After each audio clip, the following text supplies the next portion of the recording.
Facebook n'a pas juste grandi, il a piraté son chemin vers la domination mondiale. Chaque clic, chaque fonctionnalité, chaque décision était alimentée par les données. Mais avez-vous déjà réalisé à quel point votre comportement est manipulé? Ou comment les plateformes sociales façonnent vos habitudes sans que vous vous en rendiez compte? Aujourd'hui, on plonge dans la science derrière l'ascension de Facebook et ce que ça signifie pour l'avenir de l'influence numérique. En 2004, Facebook n'était pas un empire technologique. C'était en gros un album de promo numérique pour les étudiants de Harvard qui voulaient stalker leur crush plus efficacement. Mais ce qui a commencé comme un simple annuaire universitaire glorifié s'est rapidement transformé en un phénomène mondial grâce à un ingrédient clé, le growth hacking. Facebook a joué le jeu de la patience, se déployant lentement, donnant l'impression d'un club exclusif parce que rien ne donne plus envie aux gens d'y entrer que de leur dire qu'ils ne peuvent pas. Et une fois qu'ils y étaient, ils y ont entraîné leurs amis aussi. Effet de réseau classique en action. Mais Facebook ne se contentait pas d'ajouter des utilisateurs, il s'agissait aussi de les garder.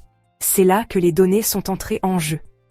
Chaque petit ajustement, de la taille d'une photo de profil à la façon dont les suggestions d'amis apparaissaient, était rigoureusement testé pour s'assurer que vous restiez collé à votre écran. Et soyons honnêtes, qui pourrait résister à cliquer sur « personne que vous connaissez peut-être » juste pour confirmer que, oui, votre ennemi juré du lycée a bien mal vieilli? Mais le véritable super-pouvoir de Facebook n'était pas seulement l'engagement, c'était la monétisation. Contrairement à la publicité à l'ancienne, où les entreprises vous criaient dessus en espérant que vous écoutiez, Facebook a créé des publicités tellement ciblées qu'elles semblaient presque psychiques. Soudain, les entreprises de toute taille pouvaient faire passer leur message aux bonnes personnes. Ce n'était pas juste une révolution pour le marketing, c'était une machine à imprimer de l'argent. Et avec plus de revenus, Facebook pouvait continuer à évoluer, à s'étendre sur de nouveaux marchés, à acquérir Instagram et WhatsApp, et à créer Facebook Lite pour les marchés émergents. Mais toute cette puissance avait un côté obscur. Quand la croissance est la priorité, l'éthique passe parfois au second plan.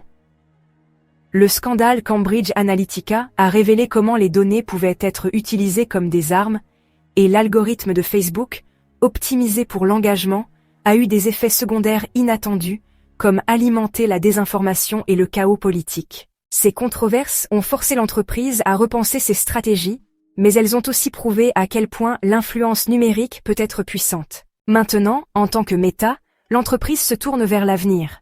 Contenu généré par l'IA, réalité virtuelle, et un métavers où l'on peut tous vivre notre fantasme des Sims. La leçon à retenir ?